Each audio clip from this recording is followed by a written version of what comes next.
Welcome back to Movies Outpost. Today we'll be going over the 28 Days Later franchise. This will include both 28 Days Later as well as 28 Weeks Later. Without further ado, make sure you're comfortable and as always enjoy the recap. In the middle of the night in England, 3 animal rights activists break into the Cambridge Primate Research Center. Inside they find chimps being subjected to experiments involving videos of human rage, violence and destruction. As the group begins snapping pictures, a scientist catches them and frantically tries to call security. The activists manage to stop him, capturing him before he can alert anyone. The scientist pleads with them not to interfere, warning that the chimps are infected with a highly contagious and dangerous virus called rage. But the activists dismiss his warnings and release one of the chimps. The freed animal immediately launches a savage attack, biting one of the women in the group before being killed by one of her companions. Meanwhile, the other chimps in their cages grow hysterical.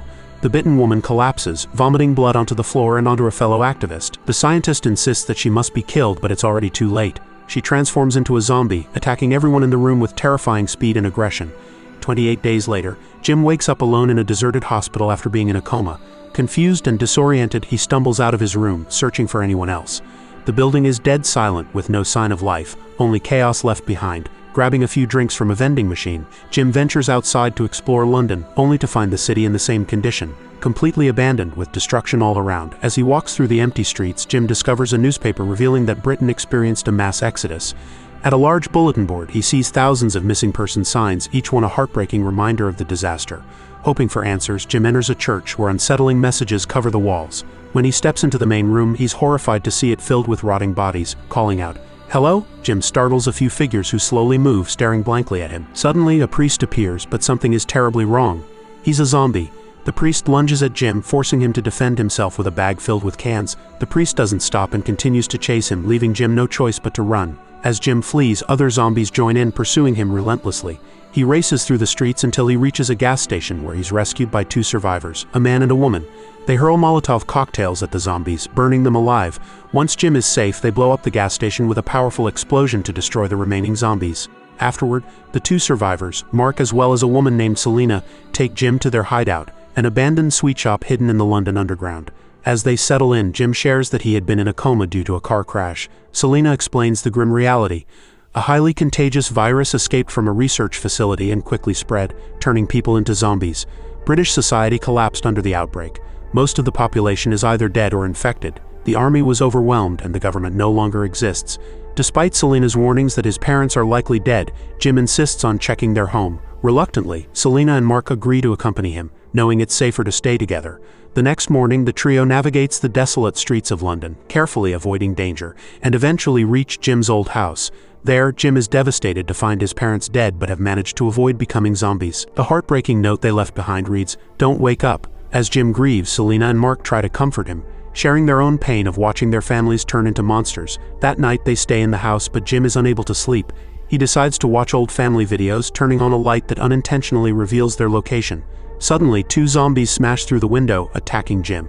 He struggles to fight them off, screaming for help. Selena and Mark rush in, swiftly killing the creatures with brutal precision. Afterward, Selena checks Jim to ensure he wasn't bitten or exposed to infected blood.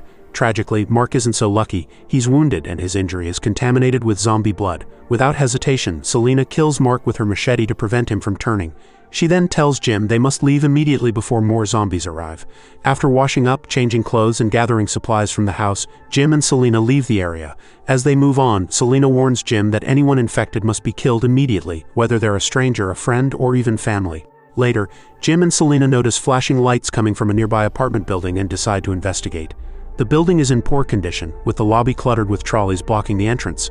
Undeterred, they climb over the mess and head for the stairs. As they ascend, they pause for a moment to catch their breath. Suddenly, the eerie screeches of zombies echo through the building. The creatures have followed them inside, quickly climbing over the trolleys to reach the stairs. Panicked, Jim and Selena begin to climb faster as the zombies close in. After several exhausting flights, they encounter a man wearing protective gear blocking their path. He calmly gives them the number and location of his apartment, then turns to face the zombies. Armed with a shield and a bat, he bravely holds them off, buying Jim and Selena time to escape. The duo rushes to the apartment, but the door remains locked until the man safely returns. Once inside, they meet their rescuers, Frank and his daughter Hannah, who warmly welcome them.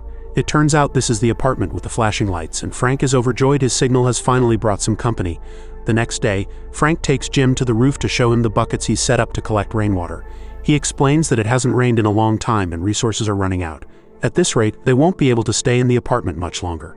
Frank then plays a military radio broadcast on repeat, which claims that soldiers near Manchester are offering survivors protection and promising the answer to the infection. Frank is eager to make the journey, but Selina is doubtful, suspecting it could be a trap or an outdated message. Hannah, however, delivers a heartfelt speech, convincing everyone it's worth the risk.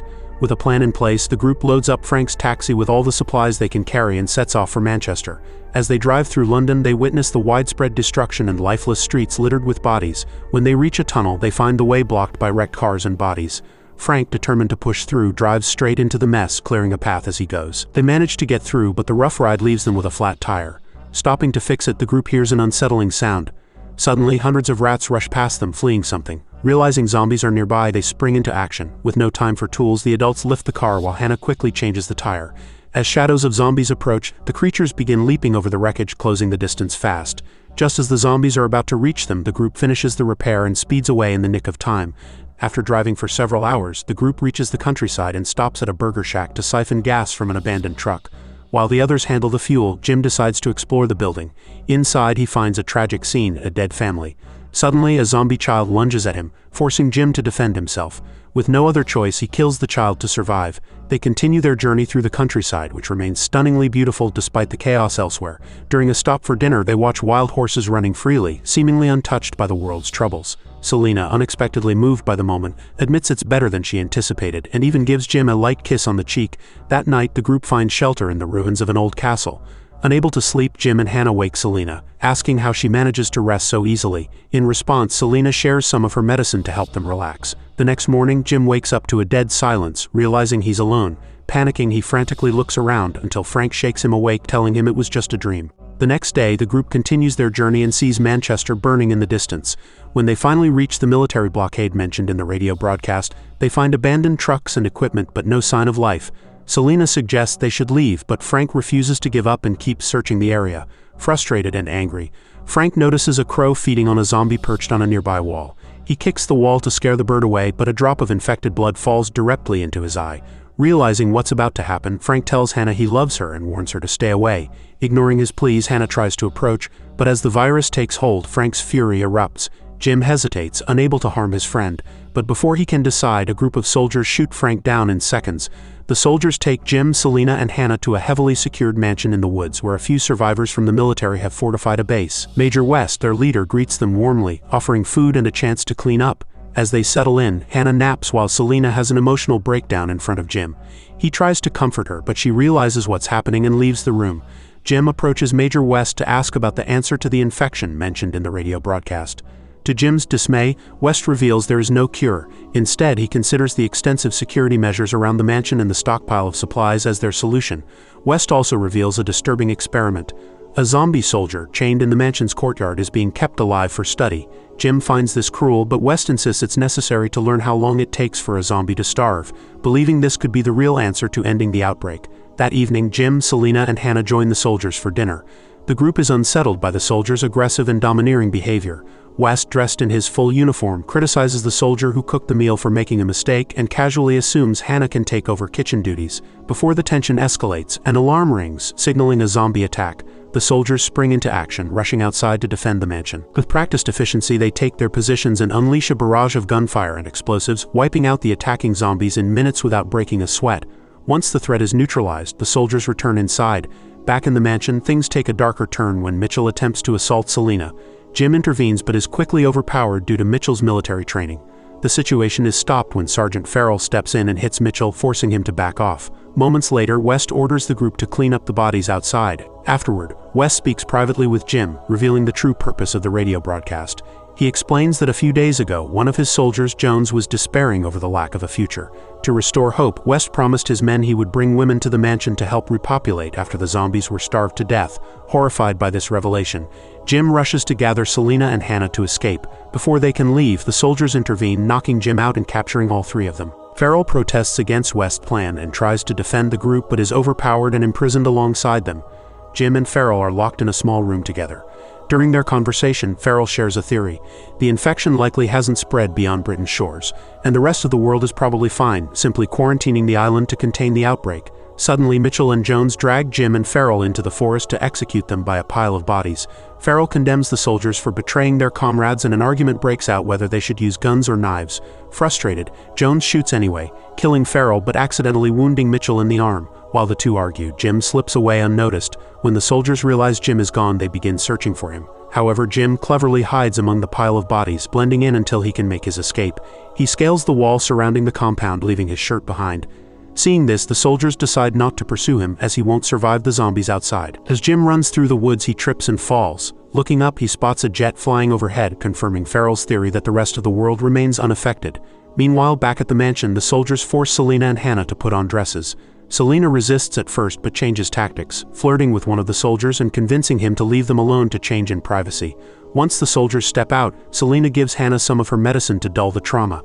Unfortunately, the soldier overhears this and rushes back into the room when the mansion's alarm begins blaring. The noise seems to be coming from the blockade, where Jim is deliberately sounding the alarm to create chaos. West and another soldier rush to investigate, and Jim uses the distraction to sneak around and ambush the soldier, knocking him unconscious. When West finds his partner dead in a nearby jeep, he begins firing blindly into the area. Realizing the jeep has been disabled, West tries to flee, but a zombie leaps onto the vehicle. West quickly shoots it and kills several other incoming zombies before retreating back to the mansion. Meanwhile, Jim sneaks back into the mansion with the weapon he stole from the jeep. He frees the chained zombie in the courtyard, which immediately smashes through a window, attacking the soldiers guarding Selena and Hannah. Seizing the opportunity, Selena drags Hannah away while the chaos unfolds. The zombie vomits blood onto one of the soldiers, infecting him before chasing after Jones. As Selena and Hannah flee, they're confronted by Mitchell.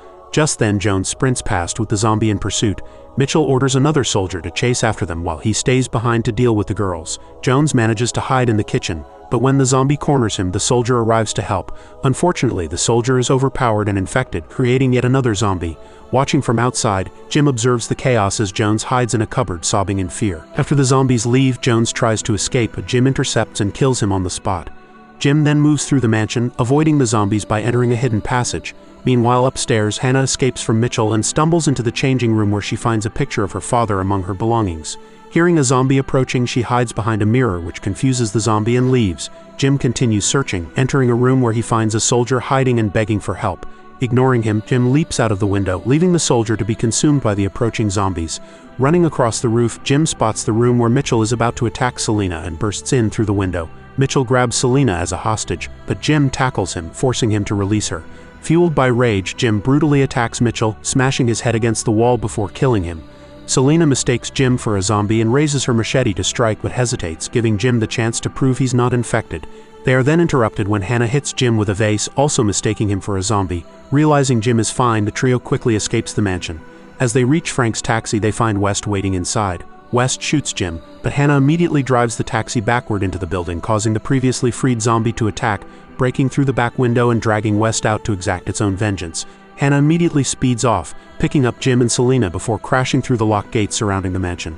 Jim's memories of what follows are hazy, but he recalls Selena giving him CPR when everything goes to black. 28 days later, the trio is shown living peacefully in a cottage in the countryside. Selena has been sewing large pieces of fabric, and when they hear a plane flying overhead, this causes the group to rush outside. Using the fabric, they unveil giant letters spelling hello. The pilot notices the message and turns the plane around, signaling their rescue. In Britain, a deadly zombie virus escapes from a lab, spreading rapidly and killing thousands. Don and his wife Alice, who has mismatched eyes, hide in a countryside cottage with other survivors. Jeff, Sally, Jacob, and Karen. Relieved, they know their 2 children are safe on a school trip to Spain.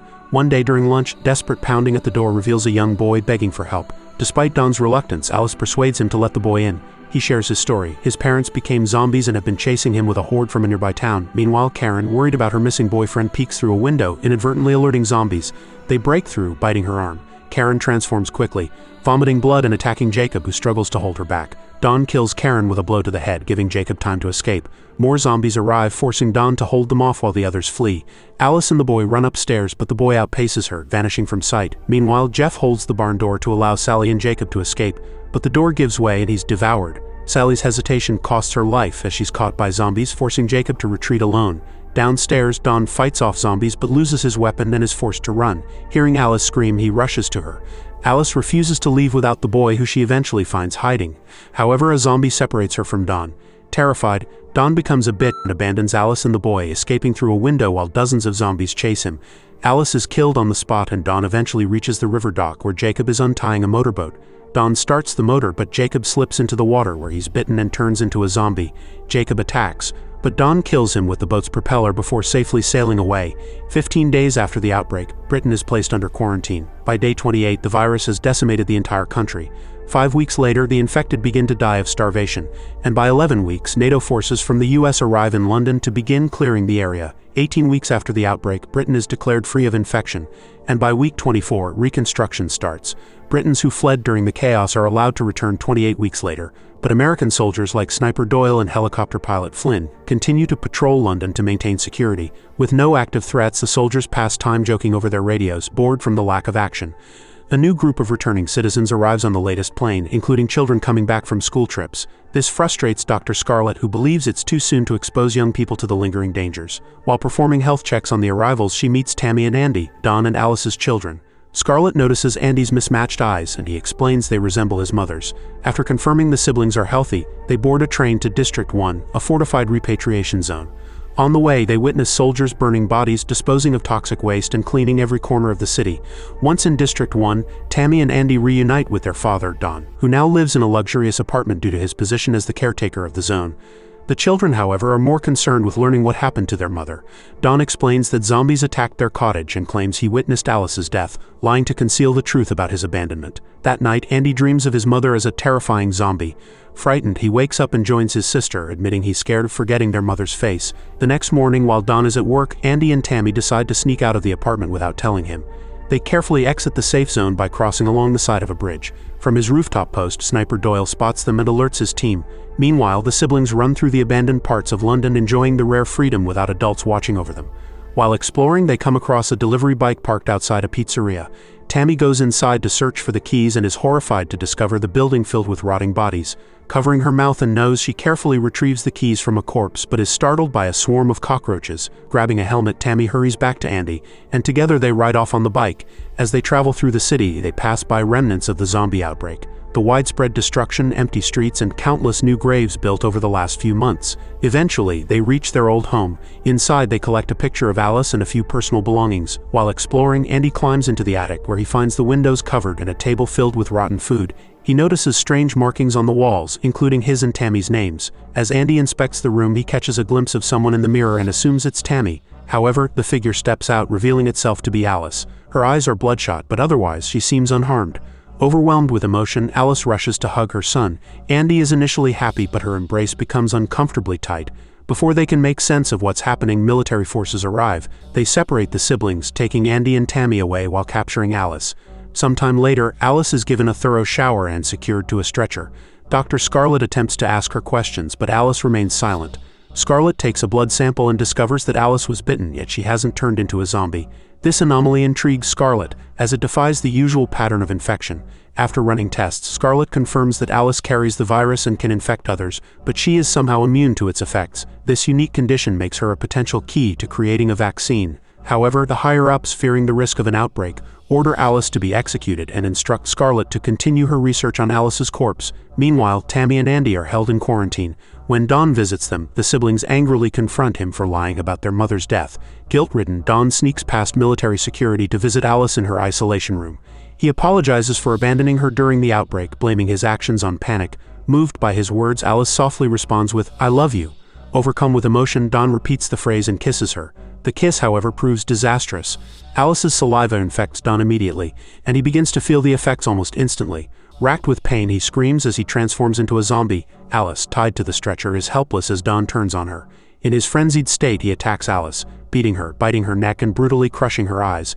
Now fully turned, Dawn escapes the isolation room, attacking and killing several guards on his way out. Unchecked, he heads into District 1, spreading the virus and triggering chaos throughout the area. When higher-ups learn of the incident, they retreat to a bunker and initiate Code Red, locking down the district. Soldiers prepare for battle as Tammy and Andy remain trapped in their quarantine room. Suddenly, their guard returns, but he's now a zombie. He slams against the glass until his head is blown apart by Scarlet, who rescues the siblings and leads them out. As they flee, they navigate through the bodies of the fallen and find themselves in a chaotic crowd of civilians. When soldiers block their exit, Scarlet insists Tammy and Andy are top priority figures, sparking a heated argument. Amid the confusion, Andy is separated from them and pushed into a garage-turned-safe room with other civilians. The soldiers lock the doors just as the district loses power. In the dark, Andy hears a noise and discovers his zombie father, Don, outside the door. Don breaks in and attacks, infecting the trapped civilians. The virus spreads rapidly, creating chaos as Andy scrambles to escape. Climbing over the panicked crowd, he reaches the ventilation system and hides as the infected multiply. Eventually, the civilians break the door lock, spilling into the stairwell and spreading the outbreak further.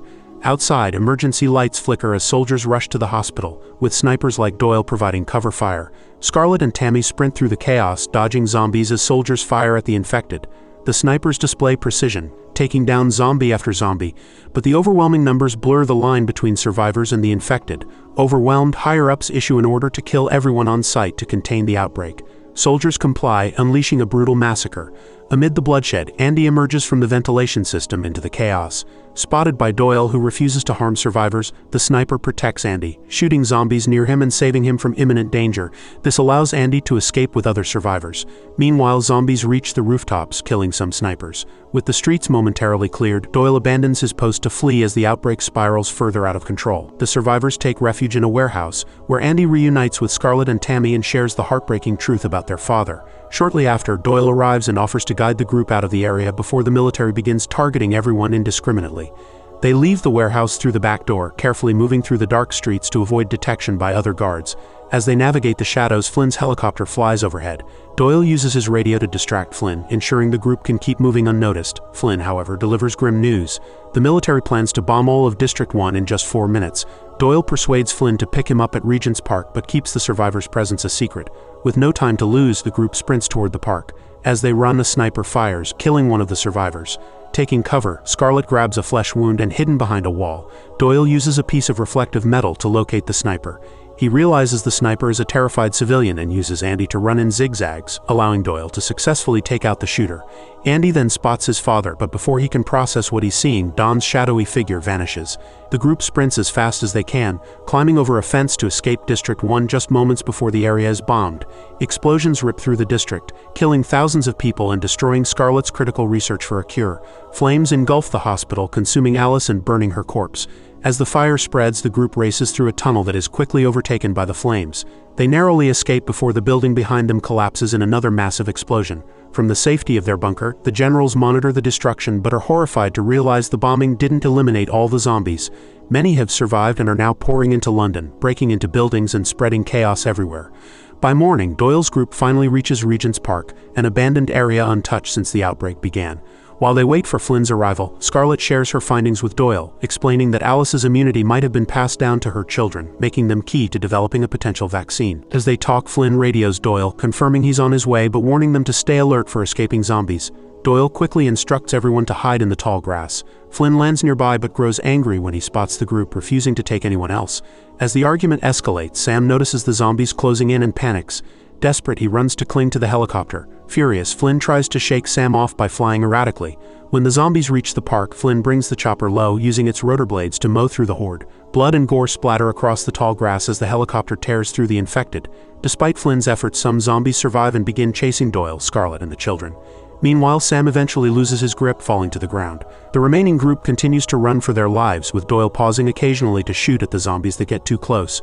Flynn tells Doyle to meet him at Wembley Stadium but insists on leaving the others behind. As the group rounds a corner, they are horrified to see the military pumping gas into the city. In a panic, they rush into a nearby car to take cover. Moments later, the zombies catch up, violently shaking the vehicle and smearing blood across the windows. However, the gas reaches them quickly, killing the infected within seconds. Before the group can relax, soldiers arrive with flamethrowers to eliminate any survivors. Doyle desperately tries to start the car, but when it won't start, he jumps out to push it. His effort allows Scarlet and the children to escape, but he is burned alive by the soldiers in the process. Scarlet takes over the wheel and speeds through London, dodging bullets as military helicopters open fire. In an act of desperation, she drives into the subway tunnels, forcing the group to continue on foot. The lower tunnels are pitch black, so Scarlet uses Doyle's night vision scope to guide the children down an escalator. As they descend, they slip on old corpses, falling and becoming separated. Scarlet stumbles through the bodies, shouting the siblings' names, and eventually reunites with Tammy. Unfortunately, the noise attracts a zombie which attacks them. The creature grabs Doyle's weapon and brutally beats Scarlett to death. Tammy, devastated, picks up the weapon after the zombie leaves and mourns Scarlett's lifeless body. Meanwhile, Andy ends up on a dark platform where he encounters the same zombie that killed Scarlett. The monster bites Andy on the neck just as Tammy arrives, horrified to see that the zombie is her father, Don. Overwhelmed, Tammy hesitates but ultimately shoots him, ending his rampage. Distraught, Tammy checks on her brother but Andy runs off, terrified he will infect her. Tammy chases after him and finds him after he falls. When she examines him closely, she notices his eye turning bloodshot like their mother's, indicating that Andy is also immune to the virus. The siblings eventually reach Wembley Stadium and break the news about Doyle to Flynn. With no other options, Flynn takes the children aboard his helicopter, flying away from Britain toward mainland Europe. 28 days later, the helicopter is found abandoned in France, with someone's voice calling for help over the radio. The scene shifts to reveal a massive horde of zombies charging toward the Eiffel Tower, confirming that the virus has now spread beyond Britain.